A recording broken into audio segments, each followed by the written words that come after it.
Santo. Amén. Estábamos hablando del rey David, estábamos haciendo la introducción del rey David y pues Liber se quedó el otro día muy preocupado, me escribió diciendo que cuáles eran las tres unciones que recibió David y yo le dije, te voy a explicar las tres unciones, pero vamos a ir, pues, no hemos entrado todavía a estudiar en sí Samuel en David. Estamos todavía en qué? En la introducción. Y vemos que la característica, cómo empieza el ministerio de David. El ministerio de David comienza con una unción. O sea que, por eso David es el ungido. Si hay un ungido que se conozca en el Antiguo Testamento, así como que como su misión comienza con una unción, es la del rey David. Y hay dos tipos de unción en Israel. Una unción llamada Dashem, que esa unción Dashem es una unción sobrenatural. No es una unción que ningún hombre te la da. Esa unción viene de lo alto. Tal como hoy en día nosotros recibimos la unción del Espíritu Santo. Pero en Israel esta unción de Dashem no era nada, vamos a ver después las características ya, no era dada por ningún ser humano. ¿Quién la daba? Dios. Había otra unción material que se llamaba Mashach, que esa es la que David recibió 3 veces. ¿Cuáles son las 3 unciones de Mashach que recibió David? Primero, cuando fue ungido por Samuel. Samuel lo unge, lo subimos cuando lo leímos, cuando comenzamos esta clase. David fue ungido por el profeta Samuel y el Señor lo había designado como rey de Israel, aunque de hecho, pero no de facto, porque todavía David pasó años antes que fungiera como rey. Segundo, vamos a ver, David vuelve a recibir la unción de Mashach cuando los ancianos de Israel lo ungieron como rey de Israel. Esta unción que recibió David de Mashach es una unción con aceite, una unción visible. O sea que fueron 3 unciones. La primera, cuando el profeta Samuel lo ungió para comenzar el ministerio. Segunda, cuando los hombres de Judá lo ungieron como rey de la casa de Judá. Tercero, cuando los ancianos de Israel lo ungieron como rey, ¿dónde? En Hebrón. Esas son las 3 unciones de Mashach que recibe David, que si vienen a ver se configura con las 3 unciones que recibió Cristo y que recibimos nosotros en el bautismo, como sacerdote, profeta y rey. Corresponden estas 3 unciones. Esta unción de Mashach se recibe literalmente con aceite de olivo puro cayendo sobre la cabeza del que es ungido. Esta es la unción que, ¿cómo se llama? Mashach. Es la unción física que se usa cuando se echa aceite de olivo sobre la cabeza de quien va a ser ungido. La unción de Hashem es recibida en la intimidad de Dios y no era con aceite, sino era con poder espiritual. Eso lo vemos en el Salmo 23, esta unción de Hashem, la vemos en el Salmo 23 cuando dice, preparas una mesa delante de mis enemigos, unge mi cabeza con aceite y mi copa rebosa. El Salmo 23. Unge mi cabeza con aceite. Ungir, Dashem. Lo curioso es que Dashem, ungir, literalmente en hebreo quiere decir engordar. Hacerse gordo. La unción, ungir quiere decir hacerse gordo. ¿Por qué? Porque lo mismo que nuestros padres en Cuba. ¿Te acuerdas cuando decían, ay, mira qué lindo está el niño, qué cosa? Qué gordo está. A lo mejor el niño era una bola que no podía ni respirar. O la gente decía, chico, tan gordo que estaba y se murió. Claro, se murió de eso. Pero para nosotros en nuestros países, ser gordo de qué era signo, de estar bien, de estar saludable, de ser próspero, ¿no? Así era en Israel. Por eso que ungir, la palabra primordial, la palabra base de ungir quiere decir engordar. Pero hoy en día, si venimos a ver, quiere decir prosperar, que todo te viene bien, todo te sale bien, es lo que quiere decir esa palabra Dashem, eso lo dice. También quiere decir satisfacer, prosperar, también la unción Dashem quiere decir prosperar, una persona que todo le prospera. La unción de Mashach Como hemos mencionado anteriormente, la unción de Mashiach, ¿cuántas veces la recibió David? Primero, ¿se recuerdan cuándo? Cuando fue ungido profeta, por el profeta Samuel. Va a decir 1 Samuel 16:12, y envió por él el Señor, Daniel Samuel, y lo hizo entrar. Era rubio, de ojos hermosos y bien parecido, y el Señor dijo, levántate y úngelo. Ese úngelo, la palabra Mashiach, porque este es. Entonces Samuel tomó el cuerno de aceite y lo ungió, Mashiach, en medio de sus hermanos, y el Espíritu del Señor vino poderosamente sobre David. A ver, ¿qué unción fue esta? De Hashem. ¿No ve que están las dos unciones? La unción física de Mashiach y la unción de Hashem, que viene de lo alto. Ungir, esta otra palabra que se usa para ungir. Primero son las dos palabras que se usan. Hashem quiere decir engordar, prosperar. Hay alguna gente aquí que están bastante prósperas y ungidas, si vamos a ese término, pero ese término no es el que realmente hoy en día lo que quiere decir, para que vean cómo las palabras cambian de una cultura a otra, pero la esencia es la misma. Pero ahora Mashiach quiere decir frotar con aceite. Quiere decir Mashiach, echarle aceite. Pero ese echar aceite también, Mashiach, quiere decir consagrar. Mashiach es unción, esa palabra quiere decir ungir, pero ungir de consagración y una unción de elegir, de marcar, es lo que quiere decir el diccionario bíblico hebreo y griego Strong, lo dice. Y por eso es cuando David, los hombres de Judá lo ungieron como rey, sobre todo como rey de Judá, dice así, 2 Samuel, vamos a verlo después. Vinieron los hombres de Judá y ungieron, y aquí no es Dashen, ¿cuál es aquí? Mashiach. Y allí David como rey sobre la casa de Judá, y avisaron a David diciendo, fueron los hombres de Jabes de Galaad los que sepultaron a Saúl, ya es cuando pasó la muerte de Saúl. Cuando los ancianos de Israel en Hebrón, también es la otra unción, lo ungieron como rey. Mira, David, ¿cuántas unciones de Mashiach tuvo?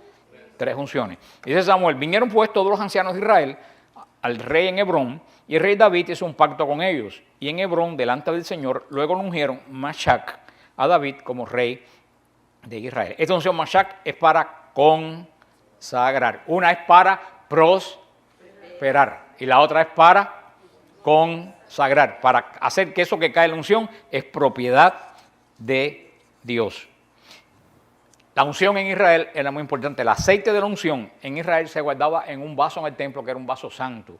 El vaso de la unción era tan santo que cuando se ponía viejo o se rompía no se podía usar para ninguna otra cosa. El vaso de la unción, donde costaba el aceite de la unción, lo tenían que enterrar. Nadie lo podía volver a tocar, nadie lo podía volver a usar. ¿Y qué es lo que hacía ese vaso santo? El material, lo que estaba adentro. El aceite de ungir se hacía igual que del prender la menora, las 7 candelabros, 7 brazos, se hacía con aceite virgen. El aceite virgen era cuando, si los que han ido conmigo a Israel, que hemos ido a Cafarnaúm y eso, han visto que hay unos tanques grandísimos de piedra donde se echaba la aceituna y se apretaba. Y entonces el aceite salía, pero el aceite puro era el que nadie lo apretaba, era el que la aceituna echaba por el peso de las otras aceitunas encima. O sea que ese aceite primero que salía, que no había sido apretado por nadie. ¿Qué cosa, quién lo había apretado? El peso de las otras aceitunas.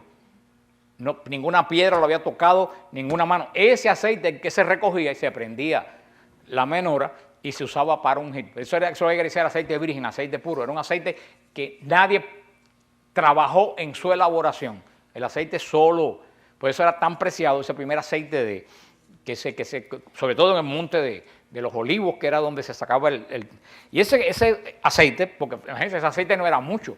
Ya a la vez que la piedra se movía, ya el aceite ya no se usaba para la unción. Y yo creo que el peso de las aceitunas no puede haber producido por sí solo demasiado aceite. Ese aceite se guardaba en este vaso que era como un vaso que se volvía como santo. y sagrado, santo. ¿Y qué volvía vaso santo? Lo que tenía adentro. Dice 2 de Timoteo, se lo voy a leer, no lo busquen porque no tenemos mucho tiempo. 2 de Timoteo 2:20, dice San Pablo: ahora bien, en una casa grande no solamente hay vasos de oro y de plata, sino también de madera y de barro, unos para honrar y otros para deshonrar. Por lo tanto, si alguno se limpia de estas cosas, será un vaso para honra, santificado, útil para el Señor, preparado para toda buena obra. Por eso, como ustedes ven, que San Pablo empieza a hablar de ¿qué? ¿De un qué? De un vaso. Que no es un vaso como el de nosotros, está hablando de los vasos de Israel. Cuando San Pablo está hablando de un vaso, se dan cuenta que San Pablo se está refiriendo a lo que todos ellos sabían, que la unción se guardaba en un vaso sagrado. ¿Y cuál era la característica principal del vaso? Que no podía ser de madera ni podía ser de piedra porosa. ¿Entonces saben por qué? Porque la madera y la piedra porosa puede contaminar el aceite. Por eso tenía que ser de metal, de oro o de plata.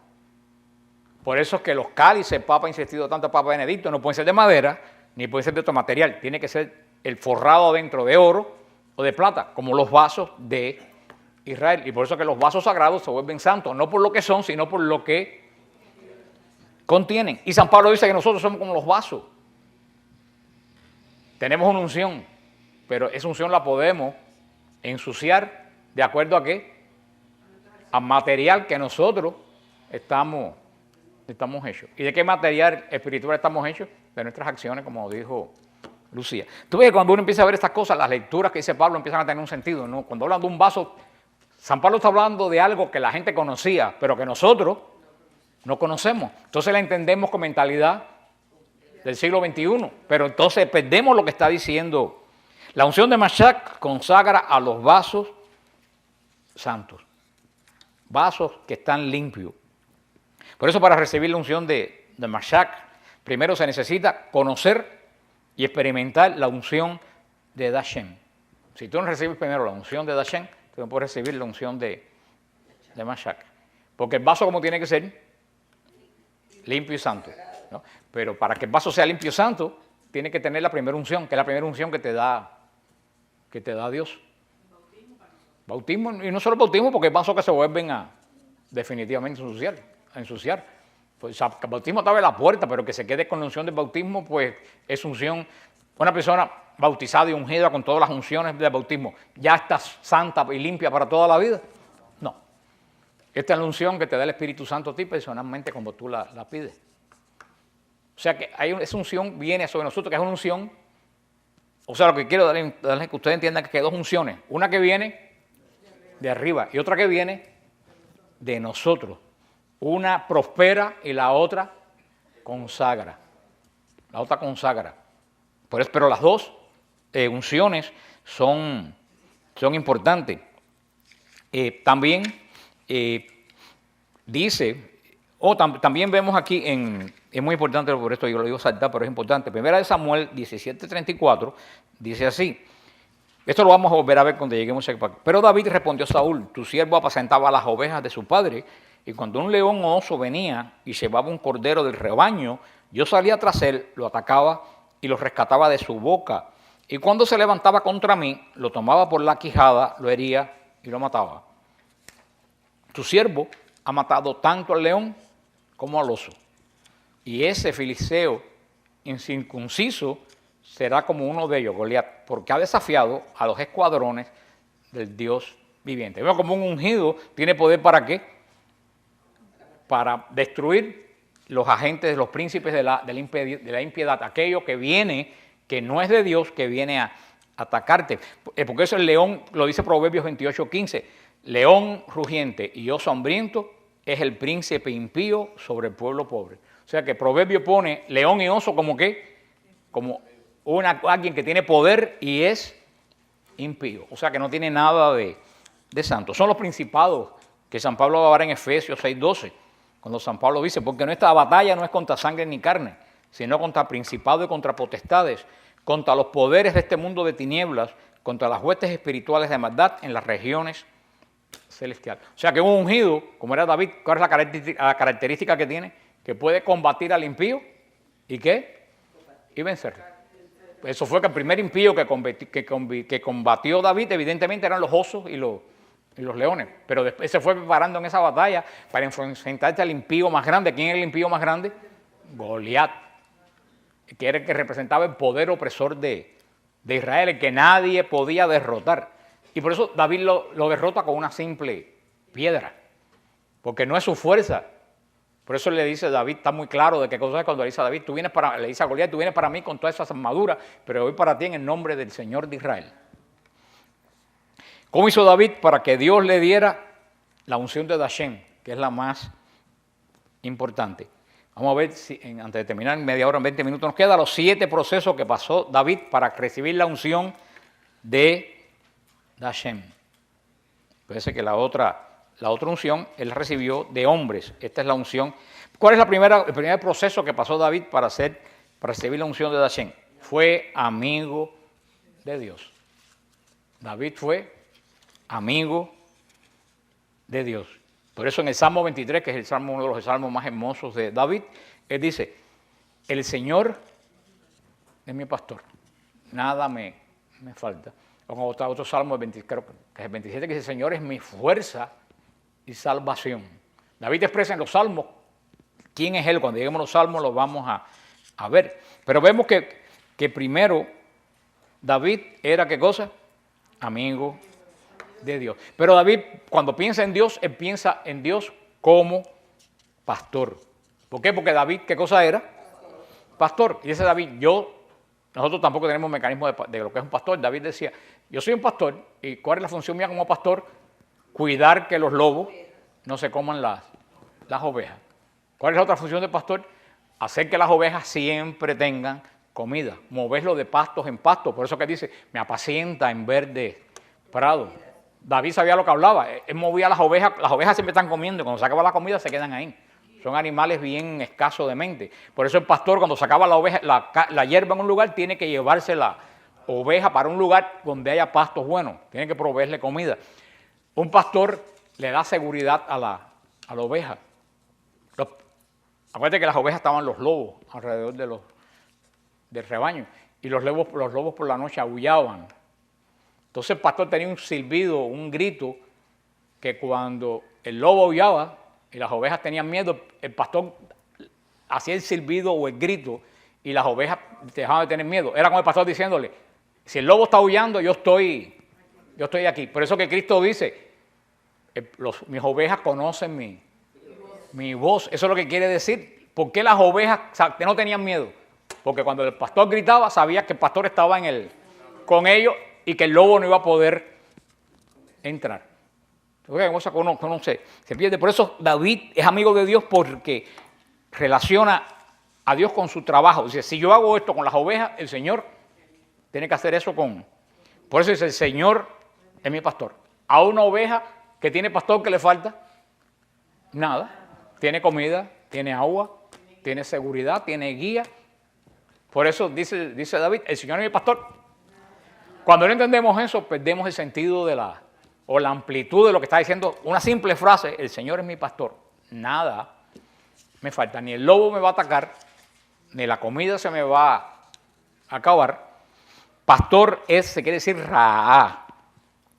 Y Ra'a quiere decir cuidar, apacentar un rebaño, llevarlo a pastar. Pero también se usaba en Israel para gobernar. Por lo tanto, también era asociarse con un amigo, alimentar, andar con amigos, comer con un amigo. Por eso en hebreo, la palabra Ra'a también en ese momento significaba amigo. Ra'a. Fíjate, la palabra Ra significaba pastor y significaba amigo. Por eso también este salmo podemos también interpretar, claro, en el contexto del salmo se refiere a un pastor de los campos de Israel, pero también se puede entender que el Señor, que dice David, el Señor es mi amigo, nada me falta. Porque a la larga el pastor conocía a cada oveja por su nombre, el pastor le ponía nombre y él las conocía a cada oveja por su nombre. Y él sabía la pinta, la otra, la que tiene esta mancha, la que tiene, y le ponía nombre. ¿Y a quién cargaba el pastor? A las ovejas más débiles, a las que se quedaban atrás, a las que el lobo se podía comer era que el pastor se echaba encima para no dejarla atrás. O sea, el pastor es el que proveía por cada una de sus ovejas. Por eso David conoció primero a Dios como ¿qué? Como amigo y como pastor. Los pastores tienen mucho tiempo para pensar, porque están mucho tiempo solos. Los pastores se vuelven a la larga contemplativos. ¿Qué eran los niños de Fátima? Pastores. Los pastores se pasan. ¿Qué era Bernardé Sobiruá? Pastora, también fue pastora mucho tiempo. Los pastores se pasan mucho tiempo contemplando el paisaje, contemplando las nubes, porque lo único que tienen que hacer es llevarlas a comer y vigilarlas por la noche, cuando tiene que vigilarlas, que es cuando el lobo viene. El lobo no viene de día, viene de noche. Viene en las tinieblas. Por eso David llegó a tener una amistad muy íntima con Dios. Porque solamente se llega a una amistad íntima con Dios cuando tú estás exento de bulla y de cosas que te atraigan. Por eso muchos de nosotros no podemos ser amigos de Dios. Somos conocidos. No solo porque tenemos bulla afuera, créeme, la bulla más peligrosa no es la de afuera. La bulla más peligrosa es la bulla de adentro. Hoy estamos llenos de, yo como todos siempre se lo digo, yo veo eso en los retiros. En los retiros no es que la gente sea sinvergüenza, es que la gente tiene tanta bulla adentro que no puede hacer silencio. Le tienen miedo al silencio. Muchísimos de nosotros le tenemos miedo al silencio. Llegamos a la casa y ponemos radio, ponemos el televisor, aunque no lo veamos, para oír algo. Tenemos miedo de estar callados la boca. Y como está escrito creo que en la capilla de Siervos de Cristo Vivo, dice que es una frase de San Juan Bosco: Dios hace las grandes obras en el silencio del corazón. Por eso pintamos tanto en los retiros a la gente de aprender a hacer silencio interno, silencio. También, primero, David, para recibir la unción de Hashem, David era amigo de Dios. También, por supuesto, David conoció profundamente a Dios como amigo. Al conocerlo profundamente a Dios como amigo, David aprendió a depender de Dios. El Señor es mi pastor, nada. Eso es saber depender de Dios. Muchas veces dependemos de nuestra propia fuerza y queremos resolverlo todo. No queremos soltar. Siempre queremos tener el globo agarrado por la tirita. ¿Qué pasa cuando tú sueltas un globo? Pues nosotros tenemos que... La vida es como un globo y nosotros queremos tenerlo aguantado por la... ¿Tú sabes qué le pasa al globo cuando lo tienes mucho tiempo amarrado? Se desinfla y se viene para la tierra. Decía, el Señor es mi pastor, nada me faltará. Faltar en hebreo, jaser, que quiere decir fracasar. Entonces, el Señor es mi pastor, no voy a fracasar. Es lo que quiere decir. Y nosotros muchas veces queremos tener el control de todo. Y los que fuimos al retiro de la Madre Blanca al monasterio, la Madre Blanca Ruiz, quienes fueron de aquí al retiro de la Madre Blanca Ruiz, ustedes se acuerdan que la Madre Blanca Ruiz habló de eso, que hay momentos que nosotros tenemos que soltar el globo y dejárselo a Dios, sabiendo que Él es mi pastor, que nada me va a faltar. ¿Te acuerdas cuando decía la Madre Blanca, nos explicaba que muchas madres van donde están ellas, que mi hijo que está metido en droga, que es un desastre? ¿Qué le decía ¿se acuerdan qué decía la Madre Blanca? Ve al Santísimo, mete tu hijo adentro del sagrario con tu mente, cierra la llave y déjalo ahí. Suéltalo, suelta el globo. Igual que con un marido, igual que tenemos que aprender muchas veces a qué. A soltar. Pero cuando tú sueltas, cuando tú crees que Dios te va a qué proveer. Tenemos que aprender en este mundo que queremos tener todo controlado, tenemos que aprender a qué, a depender de Dios. David podía experimentar que Dios no lo podía defraudar. Eso es lo que dice, el Señor es mi pastor, el Señor es mi amigo, no me defrauda, no me va a defraudar. Yo sé que Él no me va a defraudar. Con Dios Él no podía fracasar. Dios le da la unción de Hashem a aquellos que saben que Dios no los puede defraudar. Porque un amigo de verdad no defrauda. Claro que estamos acostumbrados a amigos de basura, que es lo que tenemos hoy en día. Por eso hoy se ha perturbado la palabra amistad, la palabra padre se ha defraudado porque muchos niños no han conocido a su padre. Entonces hay palabras de la antigüedad que eran preciosas que hoy en día han perdido todo su valor. David aprendió a descansar en Dios. Conoció a Dios como amigo. Conoció a Dios como proveedor, que Él nunca lo va. Y ahora David aprende a descansar en Él. Por eso lo dice el Salmo 23. En lugares de verdes pastos me hace descansar. Descansar, menujá, significa reposo. Sí, pero significa también estar pacífico, estar en paz. Y también significa consolación, ser consolado. Quiere decir morada, consuelo, lugar de descanso, habitación, paz. Quiere decir esta palabra menujá. Tenemos también que aprender a qué. Pero tú no puedes descansar en Dios si primero tú no estás seguro de que Dios no te va a fallar. Cuando nosotros andamos agitados, por eso que el Señor le dice también le dice el Señor a Marta, la hermana de Lázaro, que celebramos hoy, le dijo, Marta, Marta, ¿por qué te afanas tanto? Pues Marta estaba afanada con las cosas que tenía que hacer. Y nosotros andamos muchas veces como Marta, afanados por las cosas que tenemos que hacer. El Señor dijo, María cogió la mejor parte. Tenemos muchas veces que aprender a qué? A descansar en Dios. ¿Qué cosa es descansar en Dios? Tener reposo, tener consolación. Si algo necesita hoy en día la gente es consolación y es reposo, sobre todo espiritual. Junto a las aguas de reposo me conduce. Dios da la unción de Dashem a aquellos que conocen estas aguas de tranquilidad que viene de Dios. Cuarto, dejarse conducir por Dios. También hoy en día nosotros queremos conducir nosotros mismos. Yo no he visto nada más absurdo que eso. Dice, Dios es mi copiloto. Dios no es tu copiloto. Tú eres el copiloto de Dios. El que lleva el timón es Dios, no eres tú. Pero nos hemos vuelto copilotos de Dios. El Señor está conmigo, pero ¿quién tiene el timón en la mano? Yo. Tenemos que aprender a dejarnos conducir. Por eso dice, junto a las aguas de reposo me conduce. Porque había muchas aguas en Israel, estaban las aguas de Jordán cuando venían desbocadas, llenas de tierra de arriba. Pero el pastor sabía buscar para la oveja un agua que estuviera limpia.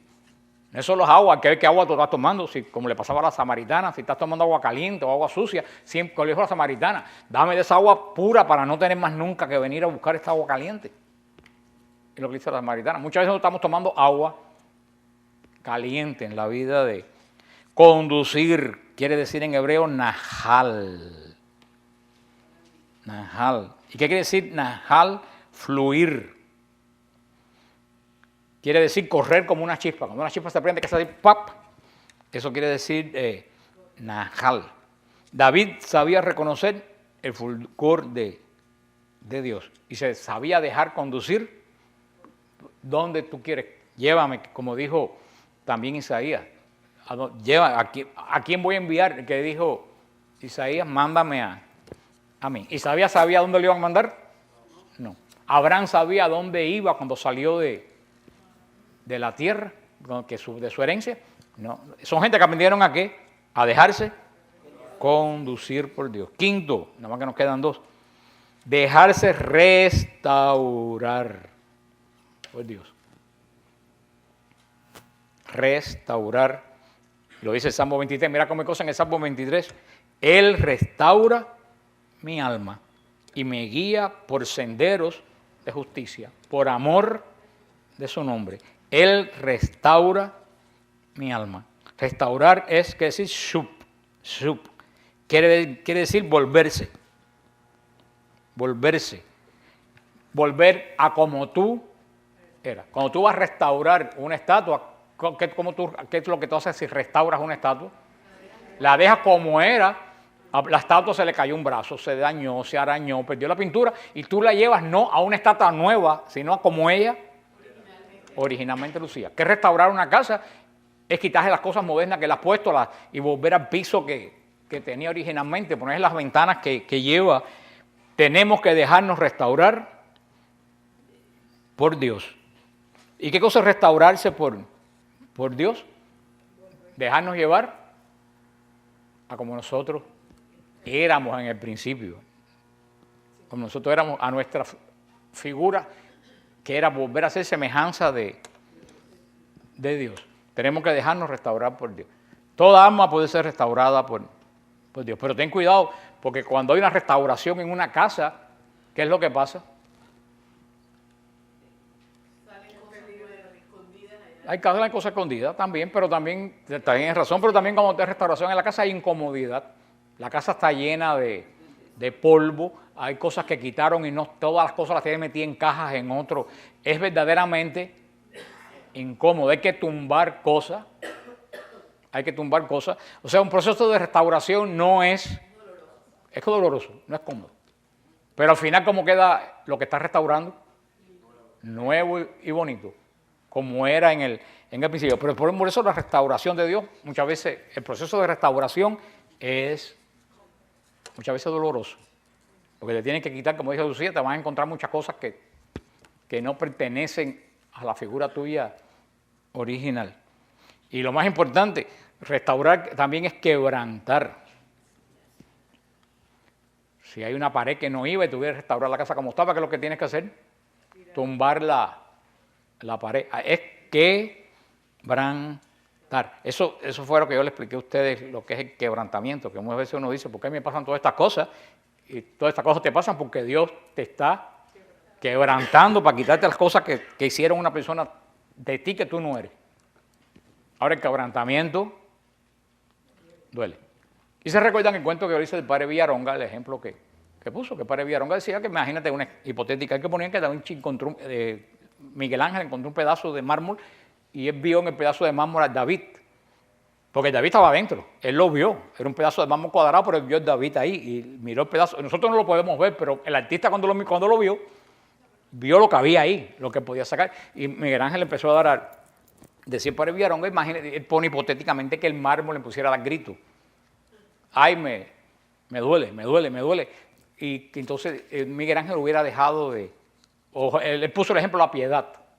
Y Miguel Ángel hubiera dejado de hacer la piedad. Y dice, padre Villaronga, a lo mejor ese pedazo de mármol hubiera terminado hecho una taza de inodoro. O un piso. Sin embargo, ¿qué cosa es la piedad? Una de las obras de David, una de las obras más hermosas que la gente mira en el mundo. Pero para que surgiera el David o la piedad, ¿qué hubo que darle? Solamente el que se deja martillar por Dios puede ser una obra de arte. El que no, mira a ver en qué vas a. De todas formas, la vida te va a golpe, pero no te va a restaurar. Te va a desbaratar. El Señor le da la unción de Hashem a aquellos que se dejan quebrantar por Él. Y acuerdo lo que le dije, que el quebrantamiento de Dios es como nuestras madres cuando le compraban un bistec, un pedazo de carne. ¿Y dónde le daban, nuestras madres, dónde le daban más duro? Donde la carne estaba más dura. ¿Y para qué le daba? ¿Por odio a la carne? ¿Para qué? Para ablandarla. El Señor te va a dar más duro en el área que tú tienes, más dura. Pero no por odio, ¿para qué? Para mejorarte. Dios le da la unción de Hashem, a aquellos que se dejan quebrantar por el sexto. Ya estamos terminando. Saber que Dios estaba con él en el medio de las angustias más grandes. Lo dice David en el Salmo 23. Aunque pase por valles de muerte, no temeré ningún mal, porque tú estás conmigo, tu vara y tu cayado me infunden aliento. Tienes que saber que en los momentos oscuros, más oscuros de la vida, Dios está contigo. Sabemos que saber que Dios está con nosotros. David sabía que Dios estaba con él aún en los peores momentos de su vida. David sabía por experiencia propia que Dios en estos peores momentos, en estos que él describe tan bello en el Salmo, como valles de sombra de muerte, Dios le infundía aliento. Es lo que el Señor le dijo a Santa Teresa, cuando Santa Teresa le dijo, esos 20 años que tuve de oscuridad, ¿dónde tú estabas? Y el Señor le dijo, yo estaba contigo, tú no me encontrabas porque tú me buscabas afuera, pero yo estaba en tu corazón. Tú nunca miraste para adentro. Si tú miras para adentro, tú me encuentras. Séptimo, conocer la mesa del Señor, donde el Señor te da de de comer. Y lo dice el Salmo, tú preparas una mesa en presencia de mis enemigos. Has ungido mi cabeza y mi copa rebosa. David conocía que el Señor es quien te alimenta. David comía en Israel de esa mesa espiritual que era la ley, la relación con Dios. Pero nosotros tenemos una mesa hecha de verdad por el Señor, la Eucaristía. Por eso dice, te tengo una mesa preparada delante de tus enemigos. Pero solamente una persona puede sentarse a comer en la mesa, enfrente de sus enemigos, cuando está seguro de que Dios está contigo, de que Dios te protege, de que Dios tiene control de tu vida, de que Dios te... Porque fíjate lo que es, vienen todos los enemigos a atacarte y que tú, ¿qué estás haciendo? Comiendo. Hay algo más, estar desarmado que estar comiendo. Cuando tú estás comiendo, tú estás totalmente relajado. O sea, que es una persona que el enemigo está en batalla y tú estás como comiendo. Pero para llegar a ese estado tienes que pasar todos los estados que te dije anteriores. Cuando ya toda tu confianza está puesta en Dios. Nosotros tenemos la comida de la comida, ¿cuál es? La Eucaristía. Pueden estar todos los enemigos al frente, que tú puedes estar comiendo del pan de vida, del pan de Dios. Todas estas unciones las recibió el profeta David con estas unciones de Mashach. Aunque recuerden que todas estas unciones de Mashach es una combinación. Todas estas canciones de Mashach muchas veces comienzan cuando tú recibes la unción de Dashem.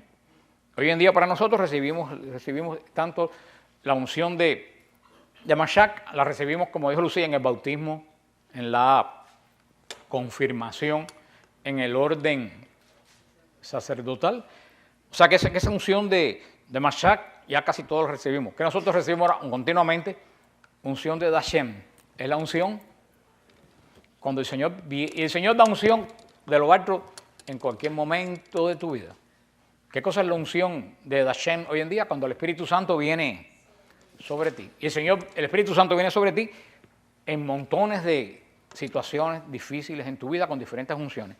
Es cuando tú dices, si me hubieran dicho hace tantos años que iba a pasar esta situación y le iba a pasar tan tranquilo, yo nunca lo hubiera creído. Todos nosotros en algún momento hemos dicho eso.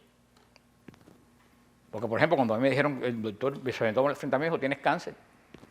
Si eso yo hubiera pensado hace 20 años, el día que me digan eso, yo me vuelvo loco. Yo me quedé tan tranquilo. Bueno, ¿qué hay que hacer? Yo me quedé en shock de que yo estuviera tan tranquilo. Pero es que el Señor te va dando unciones de Dashem en momentos de unciones de fe, unciones de sabiduría, unciones de ciencia, de todos los dones del Espíritu Santo. Que el Espíritu Santo viene sobre ti sin que nadie lo invoque. Vienen momentos que hay momentos que vienen por la invocación, como cuando tú lo recibes por efusión del Espíritu Santo, pero no siempre viene la unción. La unción viene en un momento en oración tuyo privado. El Espíritu Santo puede venir como unción de Dashem. Por eso la unción puede venir cuantas veces sea, 3 veces al día, qué sé yo, según tengas tu necesidad o según tú lo pidas. Así que estas unciones que recibió David nos sirven a todos nosotros hoy. Lo que nos queda para empezar con David, de esta introducción, cuando nos reunamos otra vez, vamos a hacer un paralelo entre Saúl y David, para que vean lo que es un rey eficiente y bueno, y un rey que es un verdadero desastre.